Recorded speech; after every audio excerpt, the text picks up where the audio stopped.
আসসালামু আলাইকুম রহমতুল্লাহ।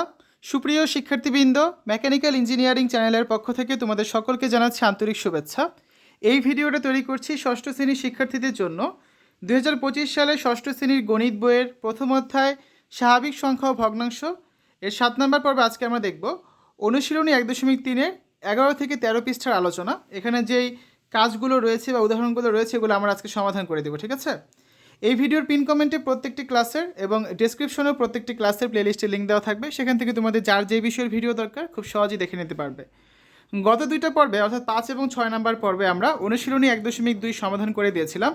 আজকে আমরা এখান থেকে আলোচনা শুরু করব গরিষ্ঠ সাধারণ গুণনীয়ক বা গসাগু। 12 এর গুণনীয়কগুলো হচ্ছে 12 একে 12, 6 দুগুণা 12 এবং 3 চারা 12, সেগুলো সব হচ্ছে 12 এর গুণনীয়ক। আর 30 এর গুণনীয়ক হচ্ছে 30 একে 30, তারপর হচ্ছে 15 দুগুণা 30, 3 দশে 30, 5 ছয় 30, এগুলো সব 30 এর গুণনীয়ক। তাহলে 12 এবং 30 এর সাধারণ গুণনীয়ক কোনগুলো? সাধারণ গুণনীয়ক বলতে আমরা কি বুঝি, যে এগুলোর মধ্যে শুধুমাত্র যেগুলো মিল আছে এগুলো সাধারণ গুণনীয়ক। যেমন 1 মিলেছে, 2 মিলেছে, 3 মিলেছে, 6 মিলেছে, তাহলে এই 4টা হচ্ছে সাধারণ গুণনীয়ক। তো সাধারণ গুণনীয়কগুলোর মধ্যে গরিষ্ঠ গুণনীয়ক কোনটা, সবচেয়ে বড় কোনটা? 6। তার মানে 12 এবং 30 এর গসাগু হচ্ছে কত? 6। তো প্রদত্ত সংখ্যাগুলোর সাধারণ গুণনীয়কগুলোর মধ্যে সবচেয়ে বড় গুণনীয়ককে ওই সংখ্যাগুলোর গরিষ্ঠ সাধারণ গুণনীয়ক বা সংক্ষেপে গসাগু বলে। আমরা জানি 12 এর মৌলিক গুণনীয়ক হচ্ছে 2 2 3, 2 দুগুণা 4, 3 চারা 12। আর 30 এর মৌলিক গুণনীয়ক হচ্ছে 2 3 5, 3 দুগুণা 6, 5 ছয় 30। তাহলে 12 এবং 30 এর সাধারণ মৌলিক গুণনীয়ক কত? 2 এবং হচ্ছে 3। তাহলে 12 এবং 30 এর গসাগু কত? 3 দুগুণা 6। তো প্রদত্ত সংখ্যাগুলোর গসাগু হচ্ছে এদের সাধারণ মৌলিক গুণনীয়কগুলোর গুণফল। আবার এখান থেকে আমরা বলতে পারি, ঠিক আছে? একটা উদাহরণ দেখি। উদাহরণ 1, গুণনীয়ক এবং মৌলিক গুণনীয়কের সাহায্যে 28, 48 এবং 72 এর গসাগু নির্ণয় করো। তাহলে গুণনীয়কের সাহায্যে আগে গসাগু নির্ণয় করব। 28 এর গুণনীয়ক হচ্ছে 28 একে 28, 14 দুগুণা 28, 4 সাতা 28। আর 48 এর গুণনীয়ক হচ্ছে 48 একে 48, 24 দুগুণা 48, 3 16 48, 4 12 48, 6 8 48।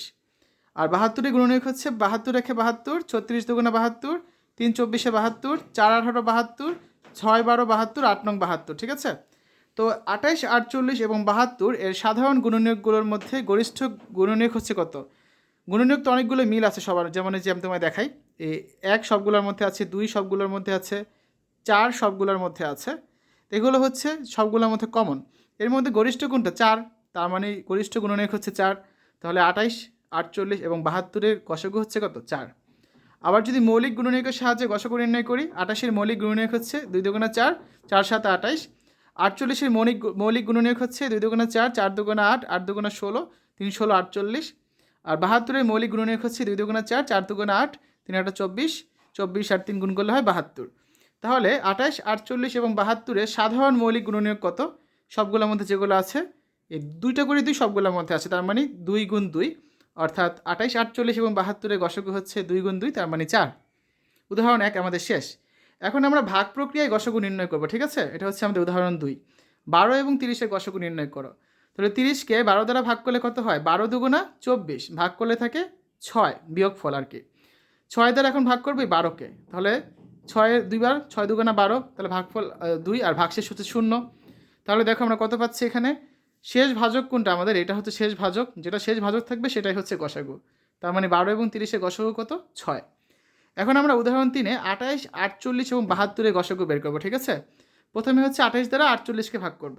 তাহলে 28, 28-এর নাম তো 48-এর ভিতর একবার যায়, 28 একে 28, 48 থেকে 28 বিয়োগ করলে থাকে 20, 20 দ্বারা এখন ভাগ করবো এই 28কে। তাহলে 20 একে 20 একবার যায়, 28 থেকে 20 বিয়োগ করলে থাকে 8, 8 দ্বারা ভাগ করবো এখন এই 20কে। 20-এর ভিতর দুইবার যায়, 8 দুগুণা 16, 20 থেকে 16 বিয়োগ করলে থেকে 4, 4 দ্বারা ভাগ করবো এখন এই 8কে, দুইবার যায়, 4 8, 4 দুগুণা 8, তার মানে ভাগশেষ 0 পাচ্ছি। শেষ ভাজক কত পেলাম আমরা? 4। এখন শেষ ভাজক দ্বারা ভাগ করবো কাকে? আমরা 72কে, ঠিক আছে? তাহলে 72-এর ভিতর 4-এর নামটা যদি পড়ি, প্রথমে 7-এর ভিতর একবার যায়, 4 একে 4 বিয়োগ করলে থাকে 3, এই 2 কেটে নিলাম। তাহলে এখন হচ্ছে এই 4-এর নামটাই পড়বো। কয়বার যায় দেখো? 8বার যায়, 4 8 32, তার মানে ভাগশেষ কত পাচ্ছি আমরা এখানে? 0, আর ভাগফল পাচ্ছি কত? 18। তাহলে শেষ ভাজক কত? শেষ ভাজক কিন্তু 4ই থাকছে। তাহলে এখানে শেষ ভাজক হচ্ছে 4, যা 28 এবং 48 গসাগু, এবং এই 4 হচ্ছে কি আবার 72 দ্বারা বিভাজ্য। অতএব 28, 48 এবং 72 গসাগু হচ্ছে কত? 4। একটু খেয়াল করে দেখো, আমি একটু আগে যে বের করেছিলাম মৌলিক গুণনীয়কের সাহায্যে বা সাধারণ গুণনীয়কের সাহায্যে, সেখানেও কিন্তু 4ই বের হয়েছিল। সো তুমি যেভাবেই গুণনীয়ক বের করো না কেন, সেটা গুণনীয়কের পদ্ধতিতে হোক, যেভাবে গসাগু বের করো না কেন, গুণনীয়কের সাহায্যে বের করলো অথবা মৌলিক গুণনীয়কের সাহায্যে বের করো অথবা ভাগ প্রক্রিয়ায় বের করো, তোমার অ্যান্সার কিন্তু প্রতি ক্ষেত্রে সেম বের হবে। ঠিক আছে, আসলে আমরা এখন একটা কাজের সমাধান করব। 4 অঙ্কের ক্ষুদ্রতম সংখ্যা ও 3 অঙ্কের বৃহত্তম সংখ্যা লেখো, যাদের প্রত্যেকের একক ঘরের অঙ্ক 8 হবে। সংখ্যা দুটির গসাগু মৌলিক গুণনীয়ক এবং ভাগ প্রক্রিয়ায় নির্ণয় করো। তো আসলে এই কাজটা সমাধান করা যাক। 4 অঙ্কের ক্ষুদ্রতম সংখ্যা যার একক ঘরের অঙ্ক 8, সেটা কত হবে? 1008, কারণ এখানে 0 দিতাম, যেহেতু একক স্থানে 8 বলা আছে তাই আমরা 8 দিয়েছি। আবার 3 অঙ্কের বৃহত্তম সংখ্যা যার একক ঘরের অঙ্ক 8, সেটা কত হবে? 998। একক ঘরের অঙ্ক না বললে আমরা 999 লিখতাম। ঠিক আছে, তাহলে দেখো এখন মৌলিক গুণনীয়কের সাহায্যে 1008 এবং 998 এই সংখ্যা দুটির গসাগু নির্ণয় করতে হবে। তাহলে সংখ্যা দুটিকে মৌলিক উৎপাদকে বিশ্লেষণ করি। 1008কে 2 দ্বারা ভাগ করলে কত হয়? 504। 504কে 2 দ্বারা ভাগ করলে হয় 252। 252কে 2 দ্বারা ভাগ করলে হয় 126। 126কে 2 দ্বারা ভাগ করলে হয় 63। 63কে 2 দ্বারা ভাগ করা যায় না, 3 দ্বারা যায়। 3 দ্বারা করলে হবে 21। 21কে 3 দ্বারা ভাগ করলে হবে 7। তাহলে কত পাচ্ছি আমরা? 2 গুণ 2, 2 গুণ 2, 3 গুণ 3 এবং 7। তাহলে আবার যদি 998কে ভাগ করি 2 দ্বারা, কত হয়? 499। এটাকে কিন্তু আর ভাগ করা যায় না। তাহলে 1008-এর মৌলিক গুণনীয়ক হচ্ছে 2 গুণ 2 গুণ 2 গুণ 2 গুণ 3 গুণ 3 গুণ 7। আর 998-এর মৌলিক গুণনীয়ক হচ্ছে 2 গুণ 499। দুটার মধ্যে কী মিল আছে? শুধুমাত্র 2 মিল আছে। তাহলে 1008 এবং 998-এর সাধারণ মৌলিক গুণনীয়ক হচ্ছে 2। তার মানে 1008 এবং 998-এর গসাগু হচ্ছে 2। এরপর যে আমরা ভাগ প্রক্রিয়ায় 1008 এবং 998 সংখ্যা দুটির গসাগু নির্ণয় করব। তো 998 দ্বারা ভাগ করবে 1008-এর মধ্যে, একবার যায়, বিয়োগ করলে থাকে 10। তো 10 দ্বারা এখন ভাগ করবে 998-কে, 99 বার যায়, তার মানে 9 বার যায়। 9 বার গেলে কত হয় দেখো? 9 বার গেলে 99-এর ভিতর হচ্ছে 10, 9 10 90, বিয়োগ করলে থাকে 9, এই 8 কেটে নিলাম, 98। এখন আবার 9 বার যায়, তার মানে হচ্ছে কত? 9 10 90, বিয়োগ করলে থাকে 8। 8 দ্বারা ভাগ করবে এখন এই 10-কে। তাই দেখো 10-এর মধ্যে কয়বার যায়? একবার যায়, 8 একে 8, বিয়োগ করলে থাকে 2। 2 দ্বারা ভাগ করবো 8-কে, 4 দুগুণা 8, ভাগফল হচ্ছে আমাদের 4 আর ভাগশেষ হচ্ছে 0। তার মানে সর্বশেষ ভাজক কোনটা পেয়েছি আমরা? 2। তাহলে 2 হচ্ছে আমাদের অ্যান্সার। এখানে শেষ ভাজক 2, তার মানে 1008 এবং 998-এর গসাগু হচ্ছে 2। ঠিক আছে, আমাদের কাজের সমাধান কিন্তু শেষ। 1.9 লঘিষ্ঠ সাধারণ গুণিতক বা লসাগু। দেখো আমরা জানি 4-এর গুণিতক হচ্ছে কত? 4, 8, 12, 16, 20, 24, 38, 28, 32, 36, 40, 44, 48 ইত্যাদি। আর 6-এর গুণিতক হচ্ছে 6, 12, 18, 24, 30, 36, 42, 48, 54 ইত্যাদি। মানে 4-এর নামটা পড়েছে, 6-এর নামটা পড়েছে এবং এখানে 8-এর নামটা পড়বো। সবগুলো এগুলোর মধ্যে মিল আছে কত? যেমন 24 কিন্তু তিনটার ক্ষেত্রেই রয়েছে, আবার 48 তিনটার ক্ষেত্রে রয়েছে। কিছুক্ষণ পর যদি তুমি আরও যদি করো দেবে 72 থাকবে তিনটার মধ্যে। ঠিক আছে, যদি করে দেখো তোমরা আর কি, তারপর 96 থাকবে। তো দেখা যাচ্ছে 4, 6 ও 8-এর সাধারণ গুণিতক হচ্ছে 24, 48 ইত্যাদি। এর মধ্যে সবচেয়ে ছোট গুণিতক কোনটা? সবচেয়ে ছোট হচ্ছে 24। তার মানে 4, 6 এবং 8-এর লসাগু হচ্ছে কত? 24। তার মানে 2 বা ততোধিক সংখ্যার ক্ষুদ্রতম সাধারণ গুণিতককে তাদের লঘিষ্ঠ সাধারণ গুণিতক বা লসাগু বলে সংক্ষেপে। আবার 4, 6 এবং 8 এই সংখ্যাগুলোকে মৌলিক গুণনীয়কে বিশ্লেষণ করলে আমরা পাই 4-কে লেখা যায় 2 গুণ 2, 6-কে লেখা যায় 2 গুণ 3, 8-কে লেখা যায় 2 গুণ 2 গুণ 2। এখানে 4, 6 এবং 8 সংখ্যাগুলোর মৌলিক গুণনীয়কে 2 আছে সর্বোচ্চ 3 বার, 3 আছে সর্বোচ্চ 1 বার।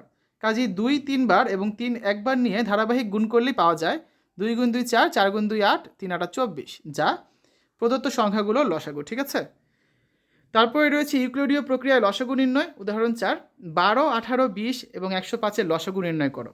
এটা হচ্ছে ইউক্লিডীয় প্রক্রিয়া, সবচেয়ে সহজ আর কি। দেখো যখন 2টা করে আমাদের অ্যাটলিস্ট করা যাবে তখন আমরা এই প্রক্রিয়া ব্যবহার করতে পারবো। তো এখানে 3টার মধ্যে 2 দ্বারা ভাগ করা যায়, তাই 2 দ্বারা ভাগ করবো। 12-কে 2 দ্বারা ভাগ করলে হয় 6, 18-কে করলে হয় 9, 20-কে করলে হয় 10, আর 105, 105ই থাকবে। এখন আবার 2 দ্বারা ভাগ করা যায় 6 আর 10-কে, তাই 2 দ্বারা ভাগ করবো। 6-কে করলে 3, 10-কে করলে 5, বাকি 2টা যা আছে তাই থাকবে।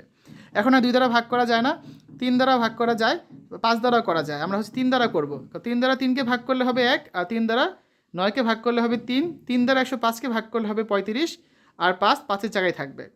সবচেয়ে ছোটোটা দ্বারা ভাগ করতে হয়। ঠিক আছে, এখন কিন্তু 3 দ্বারা ভাগ করা যাবে না, এখন 5 দ্বারা ভাগ করতে হবে। 1 1 থাকবে, 3 3 থাকবে। 5-কে 5 দ্বারা ভাগ করলে হবে 1, আর 5-কে 35-কে 5 দ্বারা ভাগ করলে হবে 7। তাহলে কত পাচ্ছি আমরা? 2 দুগুণে 4, 4 3 3 4 12, 5 12 60, 60 আর 7 হচ্ছে 60, আর 3 গুণ করলে হবে 180, 180 আর 7 গুণ করলে হবে 1260। ঠিক আছে, এটাই হচ্ছে আমাদের নির্ণয় লসাগু। তো আজকে আলোচনা এই পর্যন্ত থাক, আগামী ক্লাসে আমরা এরপর থেকে আলোচনা শুরু করব। তো শিক্ষার্থীরা এতক্ষণ তোমরা দেখলে 2025 সালের ষষ্ঠ শ্রেণীর গণিত বইয়ের প্রথম অধ্যায় স্বাভাবিক সংখ্যা ও ভগ্নাংশ।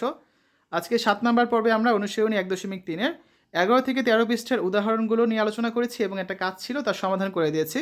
এছাড়াও প্রত্যেকটি টপিক আমি তোমাদের খুব সুন্দর করে বুঝিয়ে দেওয়ার চেষ্টা করেছি। আশা করি তোমরা বুঝতে পেরেছো। শিক্ষার্থীরা, আমাদের চ্যানেলের অন্যান্য ভিডিওগুলো দেখার আমন্ত্রণ জানিয়ে আজ এখানে বিদায় নিচ্ছি। আল্লাহ হাফেজ।